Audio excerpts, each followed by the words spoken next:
तो चैप्टर 15 है, last time हमने चैप्टर 14 कवर किया था। Chapter I think so chapter 15 हमने कवर किया है ये वाला लास्ट टाइम। नहीं, लास्ट टाइम हमने चैप्टर 14 किया था।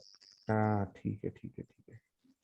From where we are getting confused, हमें यहाँ से ठीक है, बेसिक्स ऑफ ऑर्गेनिक केमिस्ट्री में कर लिया था और हमने ये वाला आप देख लें, इसको देख लेते हैं बेटा। फर्स्ट ऑफ ऑल सबसे पहले आपने इसमें जो चीज़ समझनी है वो क्या है। ओके, अगर आपने कल वाला चैप्टर गो थ्रू किया हो तो कई चीजें आपके जहन में होंगी।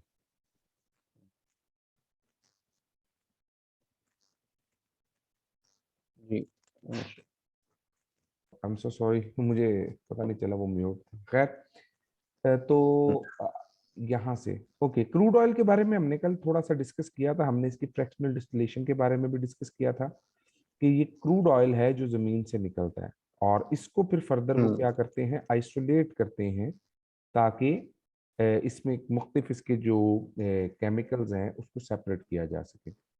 Now the point here is very important, that how we can separate the compounds from this crude oil. There is a process known as fractional distillation.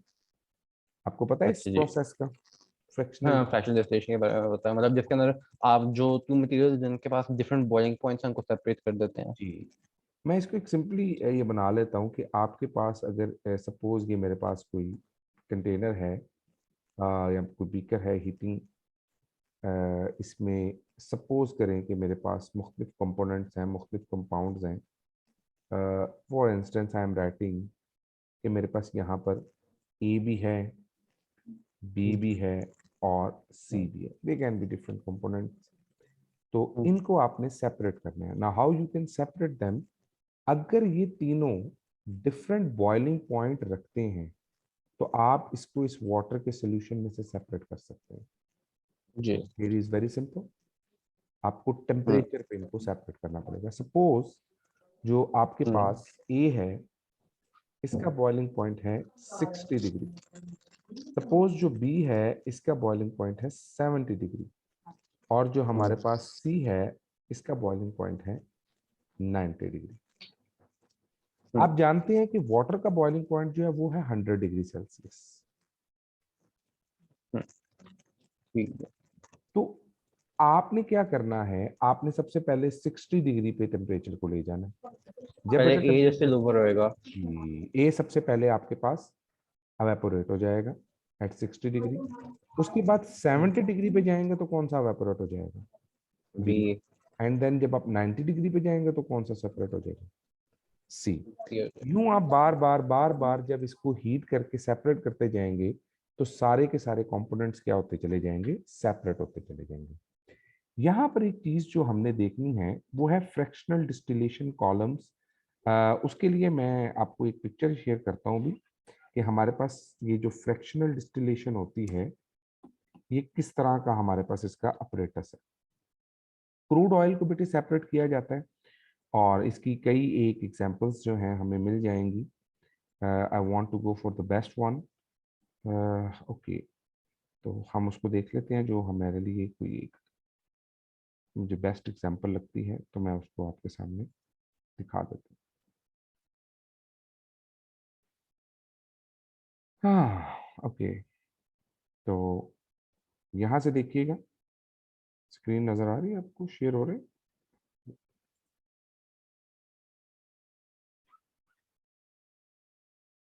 अच्छा,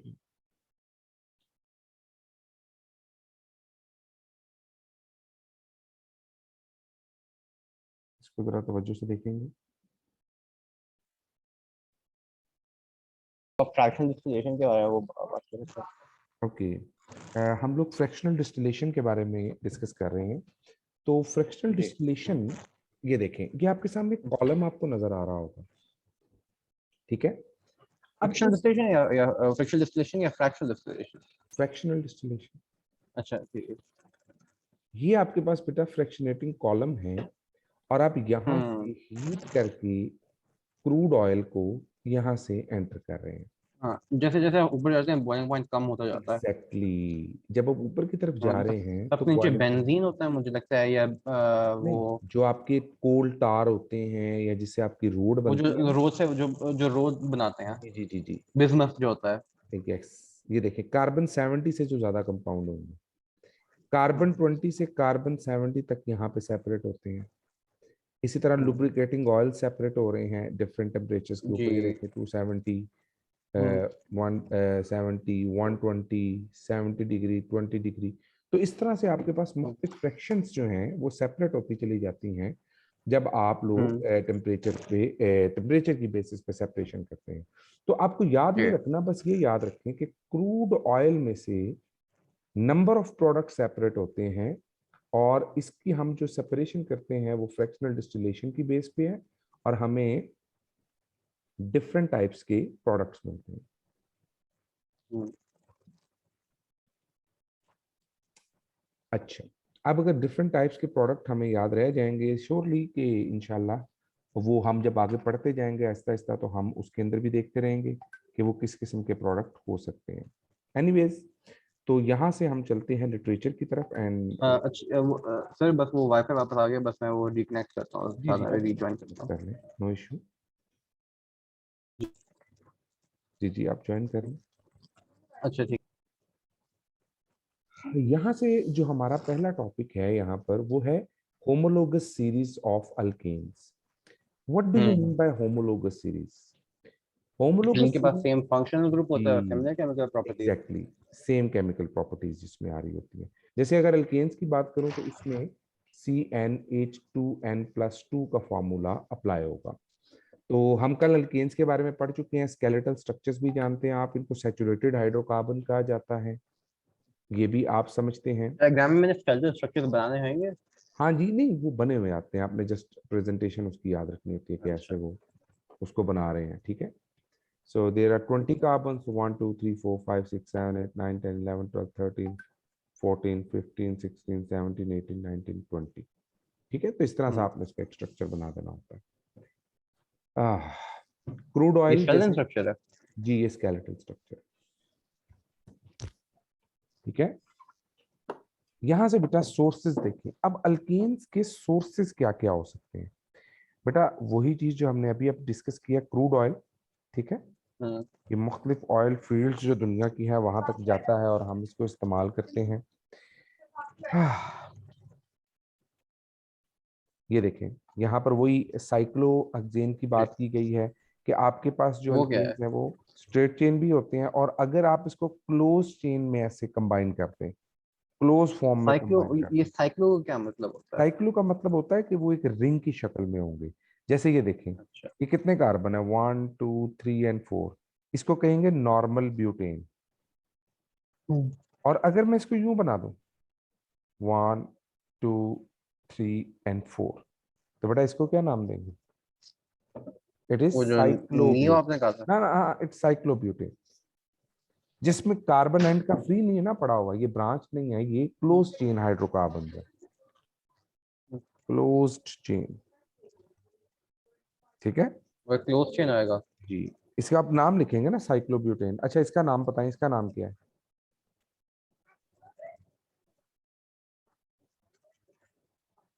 ये तो नॉर्मल पेंटेन है।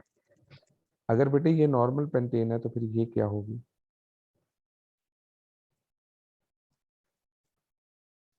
साइक्लोपेंटेन। दैट्स इट, आपको अंदर समझ आ गई। Alright, यहाँ से बेटा फ्रैक्शनल डिस्टिलेशन है, आपके पास ये ट्रांसपोर्टेड होता है ऑयल रिफाइनरी में और हम इनको सेपरेट करते हैं। ये बेटा आपके पास मुख्तलिफ फ्रैक्शनेशन है, याद रखें टेम्परेचर जैसे से कम होता जाता है आपको कंपाउंड वो वाले मिलते हैं, और जब ज्यादा होता जाता है तो दूसरे मिलते हैं, तो दैट्स हम्म, इट। आप इनको सेपरेट कर लेते हैं। हम्म, ये वाला क्वेश्चन है, इसको अपने तौर पे सॉल्व कीजिएगा, बड़े आसान होते हैं इसके, कोई इतना मुश्किल नहीं है। ठीक। Give two differences between molecule of, मतलब अभी तो बस हम ओ लेवल से रिवीजन ही करेंगे ऑर्गेनिक कंपाउंड्स ये की। उसी तरह की है, ये ज्यादा मुश्किल नहीं है, ठीक है। मतलब कोई नई चीजें आएंगी अभी? अभी आएंगे बेटा, जो आएंगे उसको हम देख लेते हैं, जस्ट गो थ्रू तो कर लेना हम इस चैप्टर को।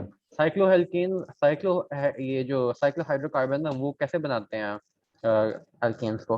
देखें अल्केन्स के ऊपर मुख्तलिफ रिएक्शन किए जाते हैं। फॉर एग्जांपल ये है मेरे पास CH2 CH2 CH2 CH2, फर्ज करें इधर भी ब्रोमीन है और यहाँ पर भी ब्रोमीन है।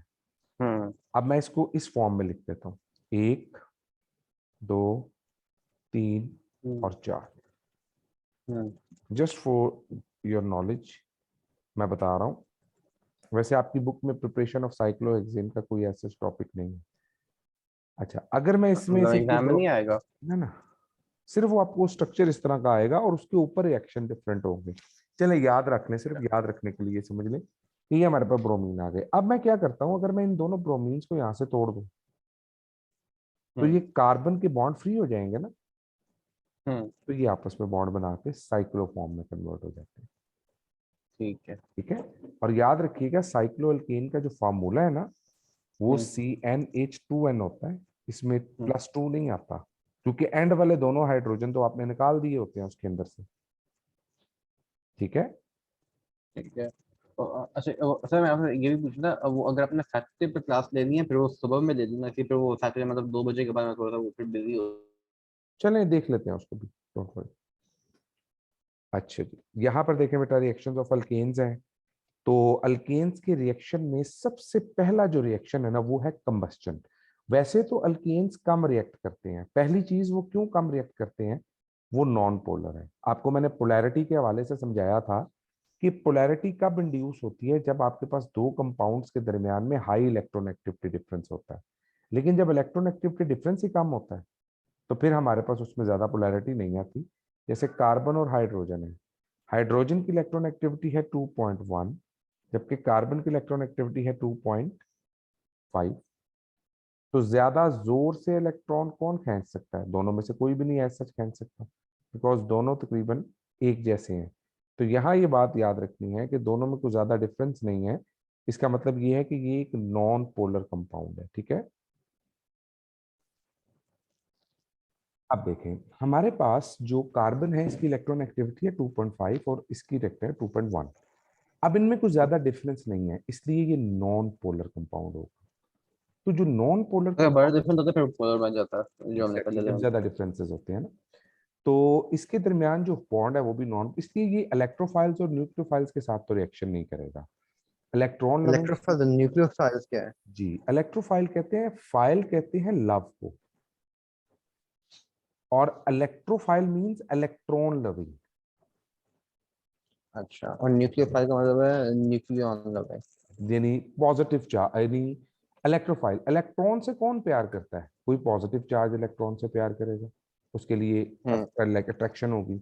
और इसी तरह न्यूक्लियोफाइल, इलेक्ट्रोफाइल पॉजिटिव चार्जेस को लव करेंगे, हाँ हाँ, मतलब उनको इलेक्ट्रोफाइल पॉजिटिव वो चार्जेस, है जो इलेक्ट्रॉन की तरफ अट्रैक्ट होगा, तो इलेक्ट्रॉन मतलब वो को पॉजिटिव चार्जेस वो है, पॉजिटिव चार्ज, और न्यूक्लियोफाइल क्या होगा, वो नेगेटिव चार्जेस आएंगे। एग्जैक्टली जो न्यूक्लियस की, न्यूक्लियस लविंग स्पीशीज हो। लेकिन उनको न्यूट्रॉन्स नहीं चाहिए होंगे नहीं ये बेटा, न्यूट्रॉन तो न्यूट्रल न्यूक्लियोफाइल। होते हैं ना, वो तो न्यूट्रल होते हैं। न्यूक्लियोफाइल्स, लेकिन न्यूक्लियस में न्यूट्रॉन्स ये नहीं होते ये देखिए जो न्यूक्लियस में वो हमें न्यूक्लियस में इलेक्ट्रॉन, होते हैं। हाँ हाँ, हमें सिर्फ इलेक्ट्रॉन्स और प्रोटॉन्स को यहाँ डिस्कस कर रहे हैं ना, ओह, इसलिए हाँ न्यूट्रॉन्स का तो जिक्र ही नहीं है ना, वो तो न्यूक्लियर रिएक्शंस के अंदर ही इस्तेमाल होते हैं। हम्म, ओके, यहाँ पर आपके पास ये देख लें कि non polar alkanes do not react with polar compound such as water. Hexane is dyed with iodine, देखे ना हेक्सेन में आयोडीन मिक्स हुई जी, हुई है, तो ये अलग अलग लेयर्स बना रही हम्म, हैं। आपने कभी देखा होगा हम्म, कि जो हमारा खाना जो होता है इसके ऑयल, ऊपर ऑयल तैर रहा होता है, तो वो एक नॉन। हम्म, यहाँ पर बड़ी इंपॉर्टेंट चीज जो है वो है कंबस्चन ऑफ अल्केन्स, यानी हम्म, अल्केन्स को आप बर्न कैसे कर सकते हैं। हम्म, तो मतलब carbon combustion, dioxide hydrogen, yes carbon dioxide पानी बनाएंगे। बिल्कुल। चलें यहाँ पर मैं एक आपसे कंबस्चन का मैकेनिज्म पूछता हूँ। हम्म, सपोज आपके पास है एक कंपाउंड, लेट्स से कि जो आपके पास कंपाउंड है, हम पेट्रोल को बर्न कर रहे हैं।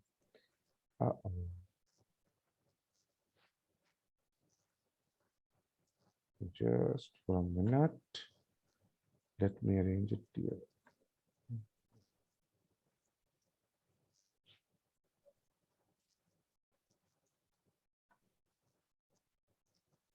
अच्छा, हमारे पास एक केमिकल फॉर्मूला लिखता है और आपने फिर बताना है कि आपने उसको बैलेंस करना है।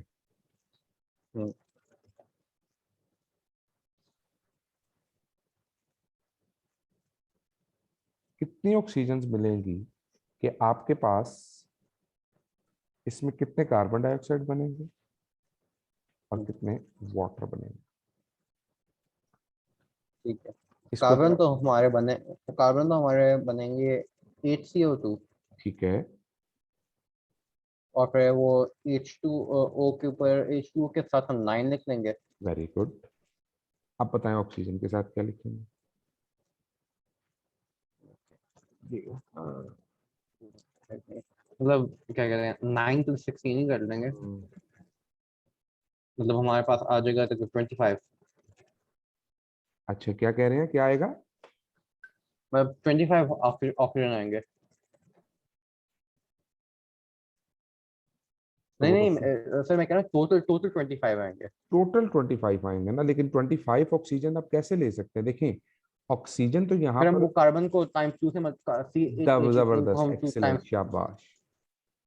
हम और फिर यहाँ उस पर साथ अगर नंबर चेंज कर देंगे। जी 25 लिखेंगे तो यहाँ पर हम 2 से मल्टीप्लाई कर देंगे और ये भी सारा 2 हम्म से मल्टीप्लाई हो जाएगा हम्म और ये भी 2 से मल्टीप्लाई। 16 CO2 और 18 H2O। ठीक है, हम्म ओके। हम्म तो ये हमारे पास एक चीज है जो आपने याद रखने के, यहाँ 16 कार्बन डाइऑक्साइड आ जाएंगे और 18 H2O आ जाएंगे। शाबाश, चले, आई थिंक सो कि हम्म आपको बैलेंसिंग आती है, so we will not waste over hmm time on this balancing. जी। पोल्यूशन देखें।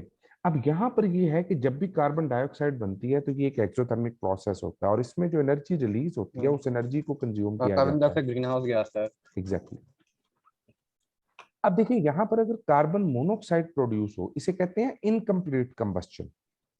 हम्म तो अगर इनकम्प्लीट कंबस्शन हो रही है यानी प्रोडक्शन किसकी हो रही है, कार्बन हम्म, मोनोऑक्साइड की, तो अब जी। क्या होगा, ये कार्बन मोनोऑक्साइड लीथल होती है, खतरनाक है। हाँ और हाँ, ये मतलब क्या अगर आप एक करती है, रूम में हो तो वो आपको स्लीपी फील करवा देती है और वो जी, ओडरलेस होती है। एक्चुअली कार्बन मोनोऑक्साइड क्या काम करती है, कार्बन मोनोऑक्साइड कंबाइन करती है हीमोग्लोबिन के साथ।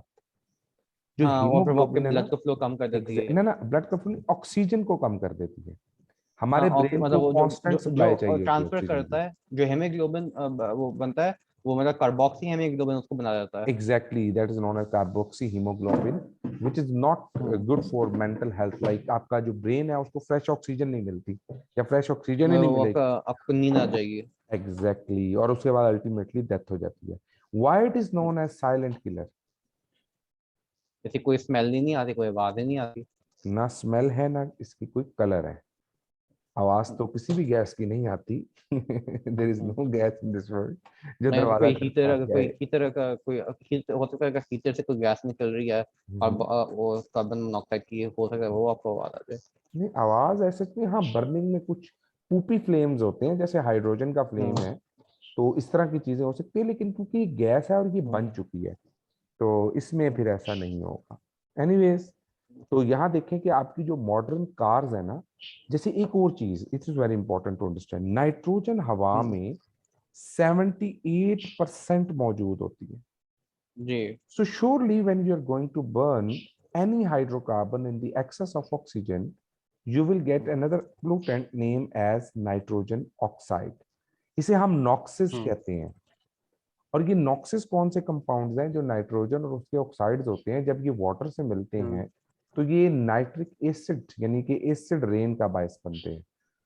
तो ये जो प्राइमरी नाइट्राइल्स कहते पोल्यूटेंट है। हैं। जी जी, ये इसको हम नॉक्सिस पढ़ते हैं जनरल वर्ड में। It can be hmm NO2, it can be N2O3, it can be NO, यानी कुछ भी हो सकते हैं। नाइट्रोजन ऑक्साइड है basically। नाइट्रोजन ऑक्साइड्स आते हैं।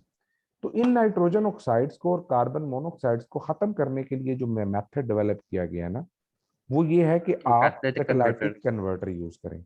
These catalytic converters are able to उसको convert this न्यूट्रलाइज कर carbon देगा, monoxide gas into carbon dioxide and to convert this nitrogen oxide into nitrogen gas.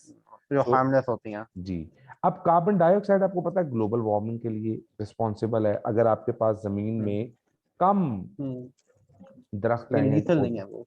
लेकिन लीथल नहीं है sir, that is definitely creating, लेकिन ये लॉन्ग टर्म लीथल जरूर है अगर आप लोग इसको हम्म। कोई अच्छे तरीके से खत्म ना किया तो।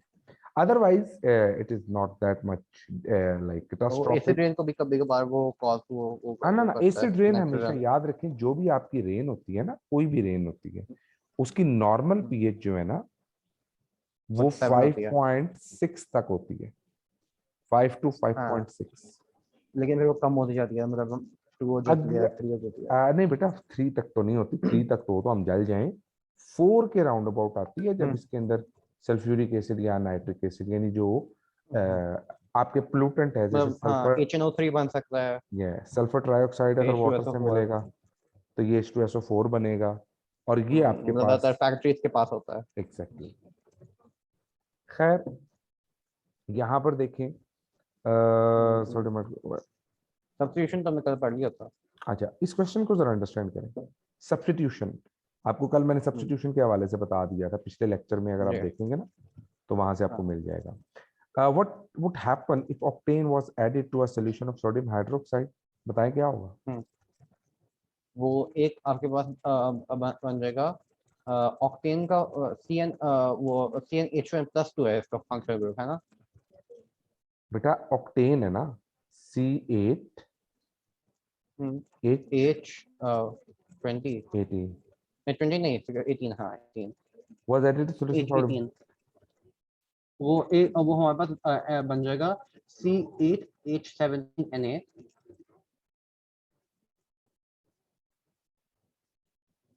ये रिएक्शन नहीं करते बेटा। क्यों? क्यों रिएक्शन नहीं करते? सोडियम पॉजिटिव है और OH नेगेटिव है, अच्छा। तो यहाँ पर कोई पॉजिटिव नेगेटिव है? नहीं अगर पॉजिटिव नेगेटिव नहीं है तो क्या रिएक्ट होगा? नहीं।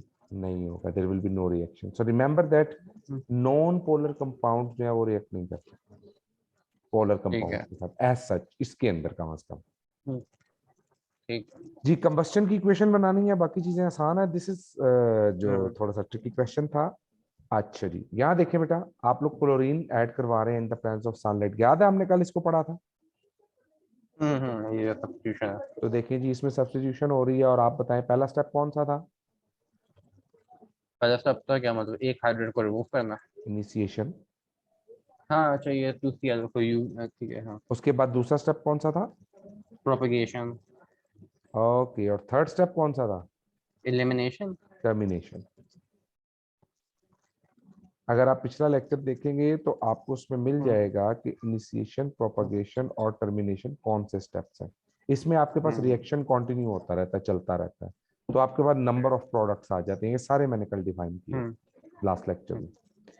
टर्मिनेशन में मैंने बताया था कोई से दो रेडिकल्स आपस में मिल जाते हैं और इसको टर्मिनेट कर देते हैं, दैट्स इट। ठीक हो गया। ये सारी की सारी चीजें वही हैं जो हम पहले पढ़ चुके हैं। अच्छा, तो आप इसको एक बार दोबारा देख लेंगे। इसको फ्री रेडिकल सब्स्टिट्यूशन रिएक्शन भी कहा जाता है। ये आपका होम टास्क है, जिसको आप देखें, अगर सॉल्व नहीं होता तो मुझे क्वेश्चन पूछ लीजिएगा। हम बात करते हैं अल्कीन्स की। नाउ द पॉइंट इज कि ये अल्कीन्स क्या है। ये अल्कीन्स। जी, अब यहाँ पर सैचुरेटेड हाइड्रोकार्बन है। जी, alkenes are actually unsaturated hydrocarbons. तो यहाँ से स्टार्ट करते हैं। इसमें इनके पास कार्बन कार्बन डबल बॉन्ड है। इसमें एक कार्बन कार्बन डबल बॉन्ड मौजूद है।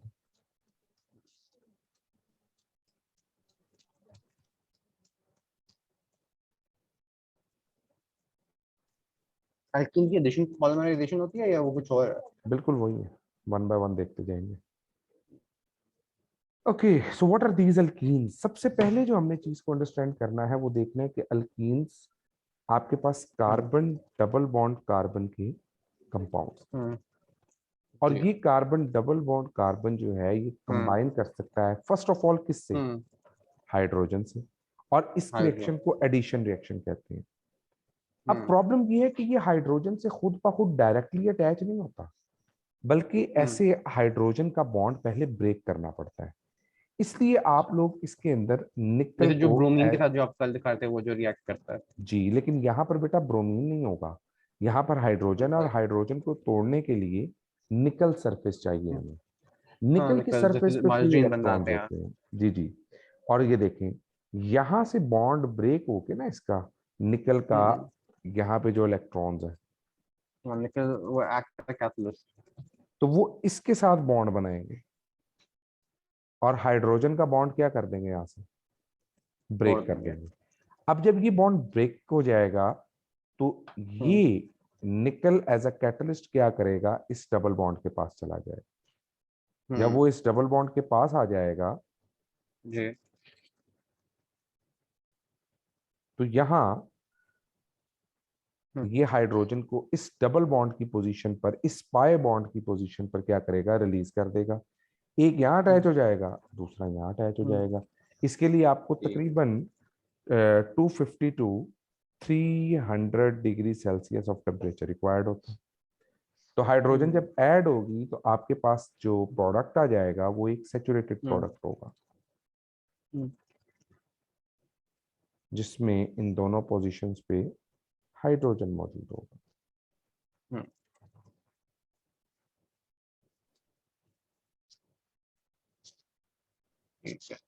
अच्छा, तो ये हमारे पास आ गया सबसे पहला रिएक्शन अल्कीन्स का, जो हम लोगों ने जहन में रखना है।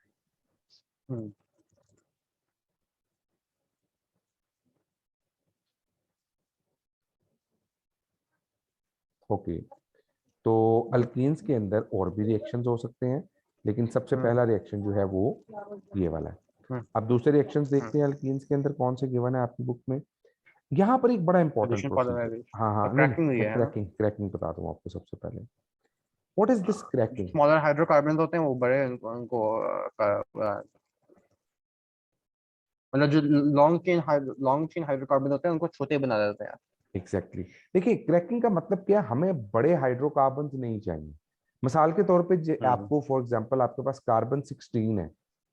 अब आपको कार्बन 16 नहीं चाहिए क्योंकि कार्बन 16 की बर्निंग उतनी अच्छी नहीं है जितनी कार्बन 6 की बर्निंग अच्छी है। फॉर एग्जांपल मैं यहाँ बात करता हूँ, हमारे पास है C10H22।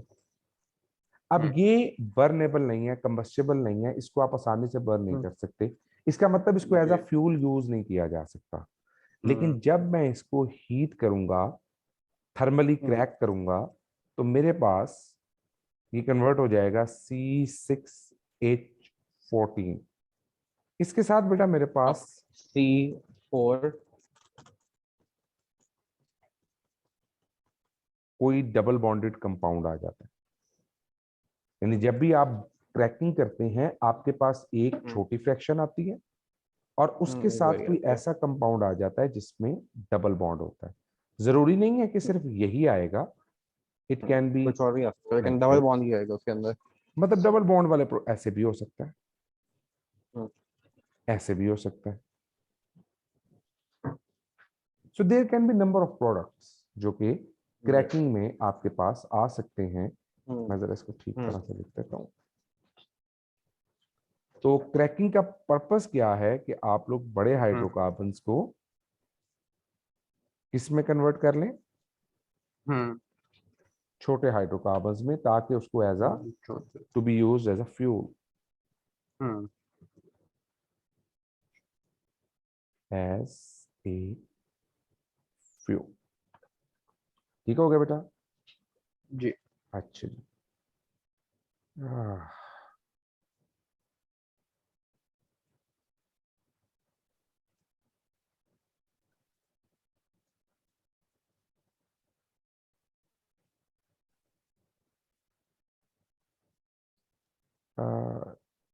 ओके, यहां से हम क्या सीखेंगे, यहां से हम जाएंगे इसी अल्कीन्स के रिएक्शंस की तरफ जा रहे थे। ये जो पहला रिएक्शन हमने करवाया था, इस रिएक्शन को नाम दिया जाता है हाइड्रोजनेशन का। ठीक है, ये हम हाइड्रोजन को क्योंकि ऐड करवा रहे हैं, तो इस पूरे प्रोसीजर को कहा जाता है हाइड्रोजनेशन। आपके पास जो वेजिटेबल ऑयल है उसको वेजिटेबल और फिर घी दूसरा में, ब्रोमिनेशन भी होती है इसकी जो। जी बेटा वो भी अभी देखते हैं। तो ये हमारे पास आ गया hydrogenation.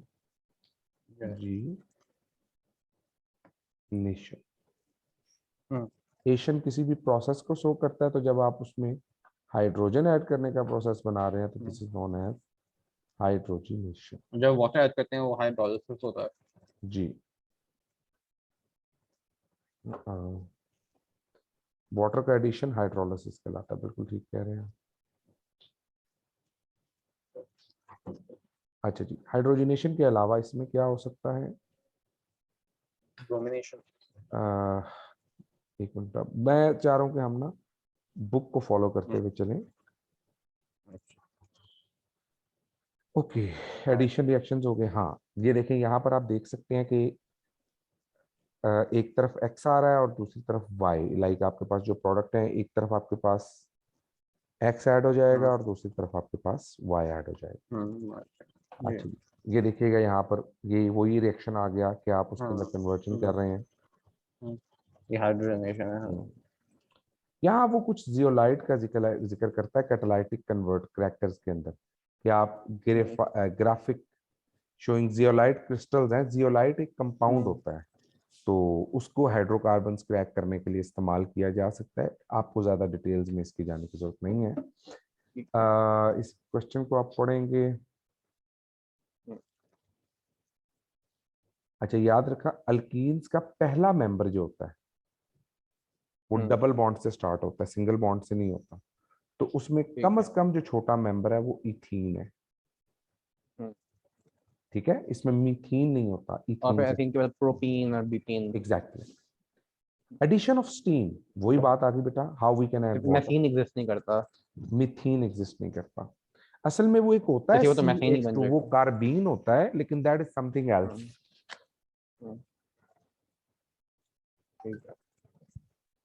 Okay, addition of steam हमने करना है, स्टीम को ऐड करना है, कोई इतना बड़ा इशू नहीं है, स्टीम इजीली इसमें ऐड हो सकती है। हम क्या कर रहे हैं, वाटर के दो पोर्शन याद रखें, एक साइड पे H है और एक तरफ OH है। Alkene plus steam becomes alcohol. जी, तो ये आपके पास अल्कोहल में कन्वर्ट हो जाएगा। आपने इसके लिए रिएजेंट याद रखना है, क्योंकि हाँ, रिएजेंट और याद। इसके अंदर H3PO4 है, वो कैटलिस्ट रहेगा, है ना? जी जी, यहाँ पे H3PO4। ठीक है, अच्छा जी, ये बात समझ आ गई। अच्छा जी, इसके बाद आता है एडिशन ऑफ हाइड्रोजन हैलाइड। हम हाइड्रोजन ब्रोमाइड को ऐड कर रहे हैं। जैसे यहाँ ब्रोमिनेशन। एक बड़ी इंपॉर्टेंट चीज है जो अंडरस्टैंड करने वाली है, वो है स्टेबिलिटी। ये देखें, इसको कहते हैं मार्कोनिकोव एडिशन। मैं भी आपको मार्कोनिकोव एडिशन के बारे में बताता हूं। ये मार्कोनिकोव रूल क्या है। रूल कहता है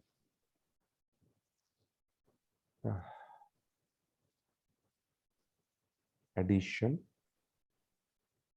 of hydrogen halide. Addition of hydrogen halide के लिए जो हम याद रखेंगे वो है, when an unsymmetrical reagent is added to unsymmetrical alkene, the negative part goes to that carbon having the least number of hydrogens। इस रूल को समझने के लिए सबसे पहले जो आपने अंडरस्टैंड करना है, मैं जरा इसको थोड़ा सा यहाँ पे पहले एडजस्ट कर देता हूँ ताकि आपको याद रहे कि हमने इस रूल के मुताबिक चलना है। यहाँ पर दो चीजें हैं। एक चीज है अनसिमेट्रिकल रिएजेंट। अनसिमेट्रिकल ये क्या है? अगर मैं बात करूं इस रिएजेंट की, सपोज मेरे पास है CH2 double bond CH2। Double bond की दोनों साइड्स पे एक जैसे हाइड्रोजन हैं और एक जैसे ग्रुप लगे हुए हैं, इसे कहते हैं सिमेट्रिकल। और अगर मैं बात करूं इसकी,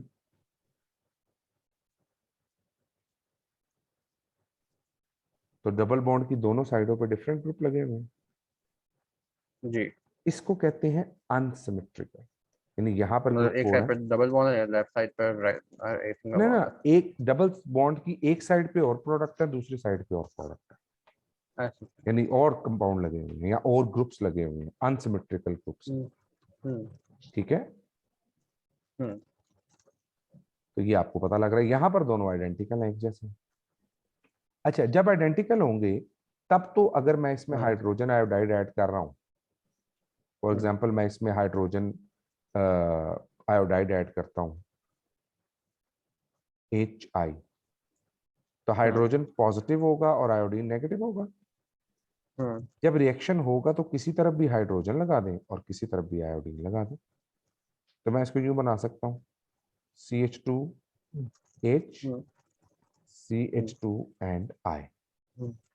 लेकिन जब मेरे पास ये वाला कंपाउंड होगा जिसमें अनसिमेट्रिकल होंगे, ये भी एक अनसिमेट्रिकल रिएजेंट है, इसकी भी दोनों साइडों पे सेम ग्रुप नहीं लगे हुए।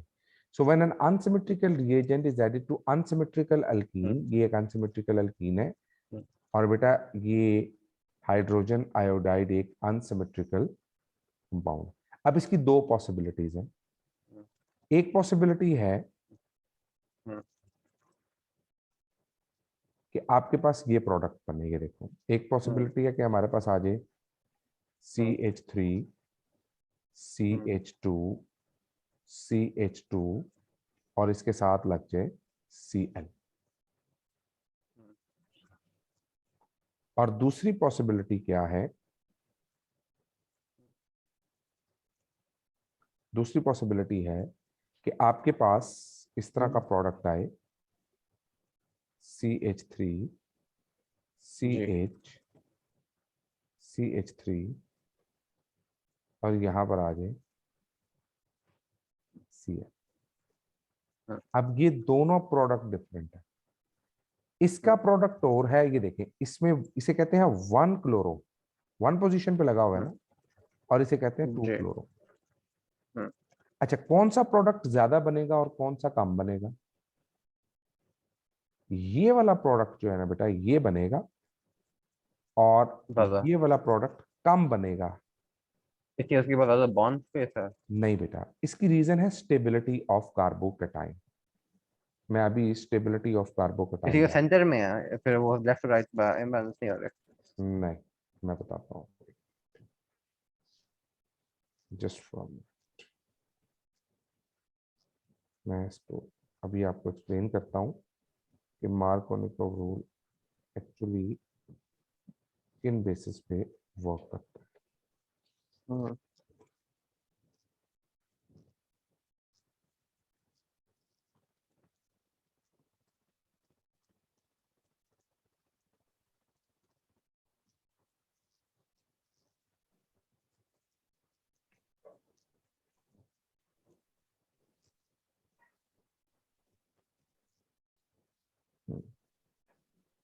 ये हमारा एक और टॉपिक था अलग से, इसको हम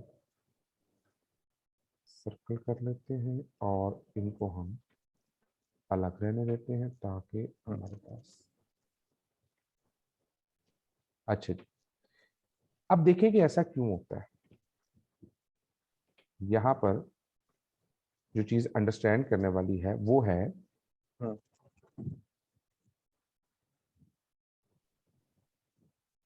ओहो, ये क्या हुआ, एक मिनट बेटा,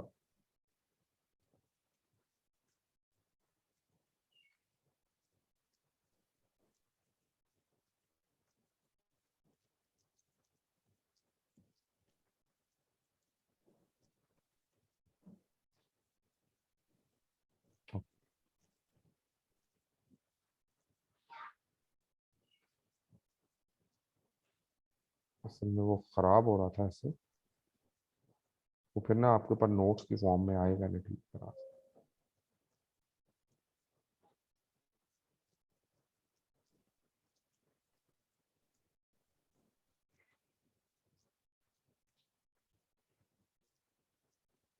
अब हो जाएगा, चले। ओह माय गॉड, प्रॉब्लम हो रही है, प्रॉब्लम।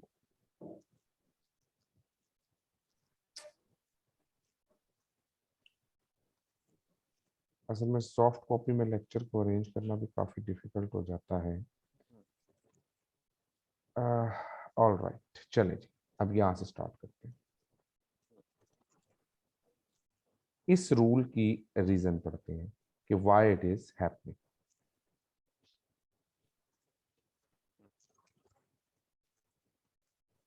इसकी रीजन है स्टेबिलिटी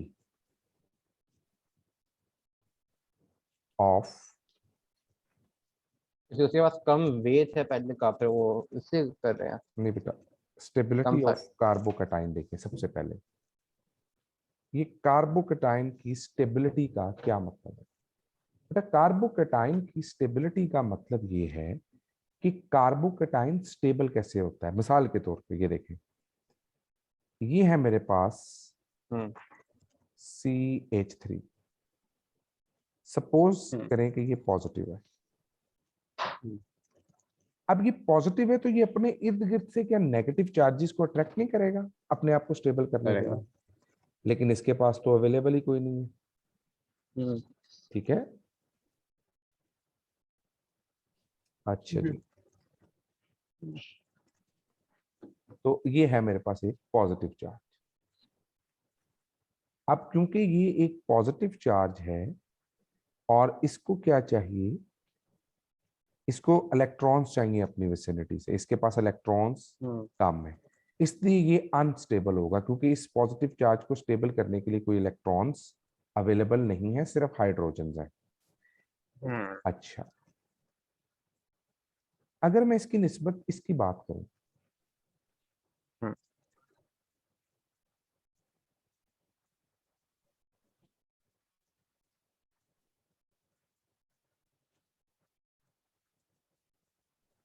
ठीक है, हम्म, अब इसमें देखें, हम्म, इसके पास अवेलेबिलिटी है एक ग्रुप की, जी ये वाला जो ग्रुप। अब क्या ये ग्रुप अपने इलेक्ट्रॉन डोनेट नहीं कर सकता इंडक्टिव इफेक्ट की तरह?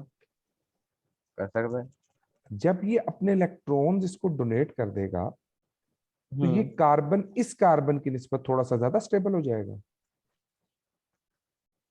ठीक है। अच्छा जी, अगर मैं कहूं आपके पास ये है हम्म CH3, हम्म आप बताएं ज्यादा स्टेबल कौन सा होगा केवल कौन सा लगा था? इनमें? यहाँ पे दो ग्रुप है ना जो अपने इलेक्ट्रॉन दे सकते हैं इस हम्म, कार्बन को। जी। यहाँ पर कोई नहीं है, यहाँ पर एक है, यहाँ पर दो है, और इन तीनों में से कौन सा सबसे स्टेबल है? यहाँ पर देखें, अगर ऐसे हो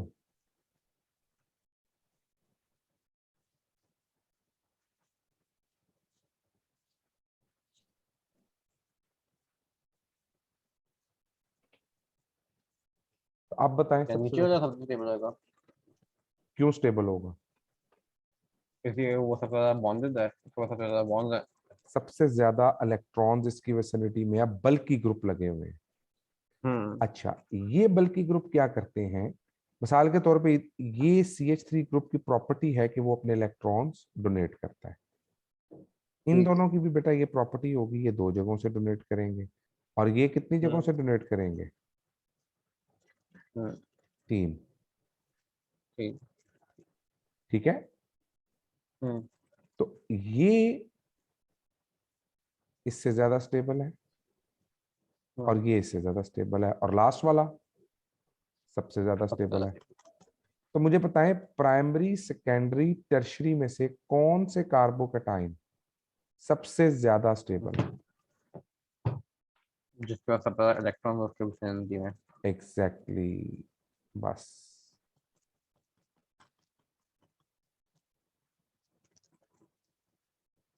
ये बात आपने अपने जहन में रखनी है, तो आपको इसकी समझ आ जाएगी। एक मिनट से,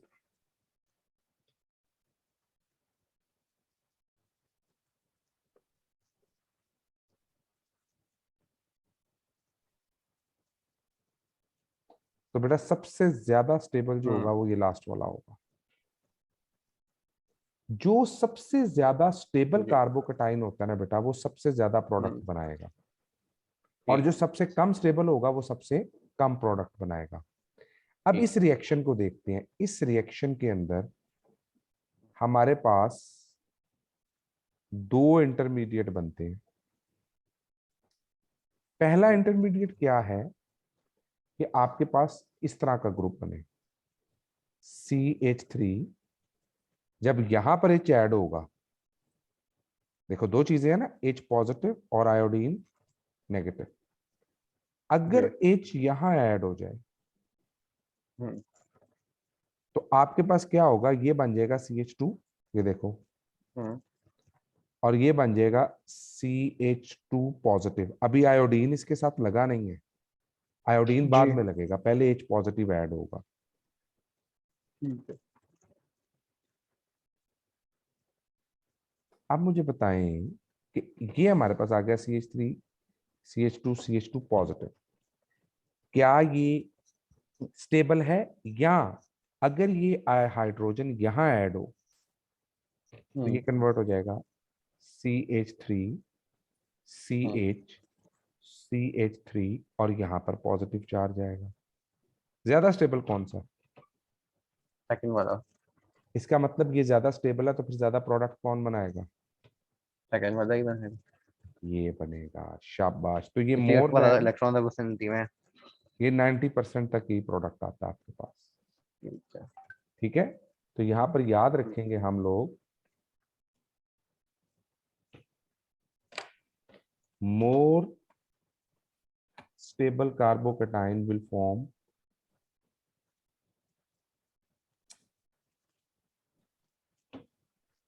more stable carbocation complex will form more products। बात समझ आ गई? जी। ये रूल याद कर लें, और यही रूल जो है ये इसके अंदर अप्लाई होगा। ठीक है, बात समझ आ गई? ठीक है। जी। अच्छा जी, अब आ जाए अपनी बुक के ऊपर। तो ये देखें मैकेनिज्म उसने कहा हुआ है, यहाँ पर उसने, ये देखें, कुछ जिक्र किया होगा, उसने इस रूल का जिक्र नहीं किया एज सच यहाँ पर मुझे प्रोडक्ट्स। ठीक है, ये आप पढ़ेंगे ना, इसके अंदर यही चीजें उसने डिस्कस की हुई हैं। ओके, ठीक है। दूसरा है सिंपल हैलोजन को ऐड करना है, वो बड़ा आसान है। हैलोजन किस तरह से ऐड मतलब होता है? अच्छा, इसमें एक चीज जो ये याद वो डबल रखनी है। बॉन्ड तोड़ देता है। जी बेटा, सबसे पहले ये जो डबल बॉन्ड है ना, ये एक ब्रोमीन पे अटैक करेगा, हम्म। और दूसरा ब्रोमीन नेगेटिव फॉर्म में बाहर निकल जाएगा। यानी अगर ये डबल बॉन्ड ठीक का है। इलेक्ट्रॉन इस ब्रोमीन के पास आ जाए, तो ये कार्बन हम्म। ब्रोमीन से मिल गया, और क्योंकि यहां से इलेक्ट्रॉन आया था इस ब्रोमीन के पास, तो ये दूसरा हम्म। ब्रोमीन इस पे अटैक करेगा, और ये इस तरह इसमें ऐड हो जाएगा। हम्म। ठीक हो गया? ठीक है। अच्छा जी, यहाँ से state the condition action of alkyne and hydrogenation. ठीक है, डिफाइन एन इलेक्ट्रोफाइल, अभी हमने डिस्कस किया है इसको। हाँ ठीक है, ये आप फॉर्म टास्क के लिए क्वेश्चंस करेंगे। ठीक। हाँ, ऑक्सीडेशन। ऑक्सीडेशन में हम लोग किसको यूज करते हैं? हम KMnO4 यानी पोटाशियम लिक्विफाइड पर पोटेशियम मैंगनीज, मैग्नेट या इसको hot concentrate. Concentrated solution use करते हैं, और देखो क्या होता है, हम्म। जहां पर डबल बॉन्ड आएगा वो ब्रेक हो जाएगा। हम्म। और मैंने कल समझाया था, कल मैंने आपको ऑक्सीडेशन बताई थी। जी। मैंने आपको बताया था कि अगर सिंगल कार्बन हो CH4, तो हम्म। ये ऑक्सीडेशन करते करते किस में कन्वर्ट हो जाता है? कार्बन डाइऑक्साइड में। अगर कार्बन एक से डाइऑक्साइड। ज्यादा कार्बन हो तो प्रोडक्ट कहाँ हम्म। रुक जाता है? एक से ज्यादा कार्बन हो। हाँ, कार्बोक्सिलिक एसिड पे। अगर ये हो ना हमारे हम्म। पास CH3 जी। और CH3, तो इसका प्रोडक्ट क्या बनेगा? CH3 CO। COOH।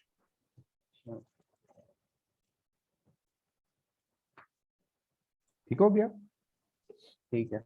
ये देखें, जहां पर ये H आ रहे हैं, हम्म। ये इसमें कोई और कार्बन तो नहीं लगा हुआ ना इस साइड पे। जब डबल बॉन्ड हम्म। टूटेगा तो ये कंपाउंड ये कार्बन डाइऑक्साइड में चला जाएगा। अच्छा, ये ठीक R है। C और H है, जब इसका डबल बॉन्ड हम्म। टूटेगा तो ये कार्बोनाइल हम्म। में कन्वर्ट हो जाएगा। ठीक है। इसी तरह ये कीटोन में भी कन्वर्ट हो सकता है। कीटोन का पता है ना आपको, जिसके कार्बोनाइल के दोनों तरफ R ग्रुप लगे होते हैं। इसको कीटोन कहते हैं। खैर इसको हम आगे फंक्शनल ग्रुप्स में डिटेल में भी पढ़ेंगे। ठीक है। ठीक है, अच्छा यहाँ पर एक बड़ा इंटरेस्टिंग फैक्टर है, अगर आपने किसी मोनोमर्स है। कंपाउंड को एनालाइज करना हो कि ये कौन सा है, तो आप उसको किस तरह से एनालाइज करते हैं, ये जरा बात तवज्जो से समझ लें। मैं आपको कहूं कि आपके क्या पास हमें आइडेंटिफाई करना है अगर वो कीना है या नहीं? जी कोई हाँ भी वो तो हमने एल्कीन, कल पढ़ लिया था।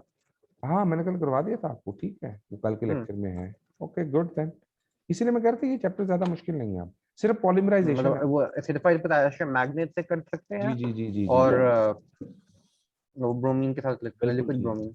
चलें, तो ये एडिशन पॉलीमराइजेशन है। एडिशन पॉलीमराइजेशन में देखें कि आपके पास पॉलीमर हम्म। मॉलिक्यूल बन रहा है, बहुत ज्यादा मोनोमर्स ज्वाइन टुगेदर करते हैं मोनोमर पॉलीमर ज्वाइन करते बनाने के लिए। जाते हैं, और उसमें आपको पता है कि वो बॉन्ड जो है ना वो आगे से आगे शिफ्ट होता चला जाता है। अच्छा याद हाँ रखिएगा, ये देखिए 10,000 इथीन मोनोमर्स कैन मतलब प्रोड्यूस ऑलमोस्ट मतलब एंडलेस। पॉलीइथीन जिसे कहते हैं। याद रखें कि एडिशन, ये जो पॉलीमराइजेशन होती है ना बेटा, ये फ्री रेडिकल मैकेनिज्म से प्रोसीड करती है। ठीक है। अच्छा, एडिशन पॉलीमर है, ये पॉलीमर्स की दो टाइप्स होती हैं, एक एडिशन होती है, एक हम्म। कंडेंसेशन होती है। हम्म। कंडेंसेशन पॉलीमर्स बायोमोलिक्यूल्स में होते हैं, अगर आपको पता हो तो अमाइनो एसिड्स जो हैं, जैसे ये है एक अमाइनो एसिड आर, अभी लेकिन एडिशन पॉलीमराइजेशन कंडेंसेशन पॉलीमराइजेशन वो डिफरेंट होती है। मैं वही बता रहा हूँ जस्ट इंफॉर्मेशन के तो लिए उसके ना। कंडेंसेशन पॉलीमराइजेशन के अंदर वो सिर्फ एक ही छोटा सा मॉलिक्यूल रिमूव करते हैं। जी बेटा, ये देखिए ये मैंने दो आपके पास अमाइनो एसिड्स बनाए हैं, हम्म। हम्म। तो इसमें से यहाँ से H और यहाँ से OH, ये वाटर निकल जाएगा और ये दोनों आपस में अटैच हो जाएंगे, तो ऐसे को हम लोग Okay। कंडेंसेशन पॉलीमर हम्म। कहते हैं। ठीक है। अच्छा जी, इसके बाद देखो बेटा यहाँ से ये आपका पॉलीविनाइल क्लोराइड है, जिसमें हम्म। क्लोरीन लगा होता है। पीवीसी प्लास्टिक का नाम सुना होगा आपने। हाँ वो पता है, वो जो ट्यूब्स बनाती एग्जैक्टली हैं exactly। और वो जो तो ये वो ग्लव्स हैं हमारे प्लास्टिक बेड प्लास्टिक ग्रुप्स वाले। वगैरह, ठीक है। ये देखो आपने सिर्फ यहाँ पॉलीमर्स के नाम याद रखने हैं, ये देखिए ये मोनोमर है, मोनोमर है उसका, हम्म। तो और ये फिर उसका उसके रिपीटिंग रिपीटिंग होता है। यूनिट्स हैं। इसी तरह उसके रिपीटिंग यूनिट्स आ रहे हैं, तो name the monomer use for this one, ये देखें इसका मोनोमर हम्म। रिपीट हो रहा है, तो वन ठीक है। टू थ्री एंड फोर, तो ये ब्यूटाइन है ना, ब्यूटीन है हम्म। ना इसके अंदर। न- नाम मतलब कैसे देना है इसका? देखे ना, ये सारे एक जैसे कंपाउंड की रिपीट हो रहे हैं ना, ये दो दो, ये कैसे पता ये ब्यूटीन है? ये वैसे इसके देखें अंदर कितने दो? C2H5, अ, सुनो अच्छा सी इसके अंदर 4 कार्बन है इसमें। जी, तो इस तरह से आप देखते जाएंगे ना, पॉलीमर ये आगे जाता जाएगा, ये आगे हाँ। ये आगे, हम्म। वो डबल बॉन्ड आपने ठीक है। आइडेंटिफाई करना होगा। दैट्स इट, हम्म। ठीक है। This is the end of this chapter. आप इसके क्वेश्चन करें। अच्छा बेटा, आपकी ऑर्गेनिक हम्म। के ये दो चैप्टर कवर हुए हैं, आपने अब करना क्या ठीक। है, लाइक